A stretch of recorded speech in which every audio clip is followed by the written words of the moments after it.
Hi friends, I am artist Nandakumar. Welcome to what Nanda channel. ആരാണ് പറഞ്ഞത് ഗുരുക്കന്മാർക്കും ദൈവങ്ങൾക്കും ശക്തിയില്ല എന്ന്?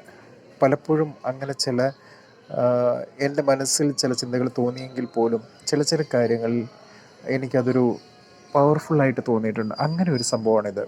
അരവിന്ദാശ്രമം അത് റിലേറ്റഡ് ആയിട്ട് ഞാനൊന്നും അവിടെ പോയി കാണാനോ ഒന്നും ചെയ്തില്ല. പക്ഷേ 20 വർഷം മുമ്പ് വരച്ചൊരു പെയിൻറ്റിങ്ങാണിത്.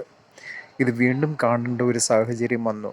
എന്തുകൊണ്ടെന്നാൽ ഞാൻ ചെയ്തു കൊടുത്ത വ്യക്തി ഡീപ്പായിട്ടൊരു മദർ ലവറാണ്. സോ അദ്ദേഹത്തിൻ്റെ പ്രെയർ ആയിരിക്കാം വരച്ചു കൊടുത്ത ഞാൻ വീണ്ടും ഇത് കാണേണ്ടതായിട്ടൊരു സാഹചര്യം വന്നത്. ഇനി ഫ്യൂച്ചറിൽ ഇത് റിലേറ്റഡ് ആയിട്ട് അതായത് നമ്മളൊരു ഭക്തിയോടെ ഏത് കാര്യം ചെയ്താലും അതിനൊരു പ്രത്യേക രീതിയിലുള്ള ഒരു അനുഗ്രഹം ഉണ്ടാവും, ചൈതന്യം ഉണ്ടാവും എന്നുള്ളതിൻ്റെ ഒരു തെളിവാണിത്.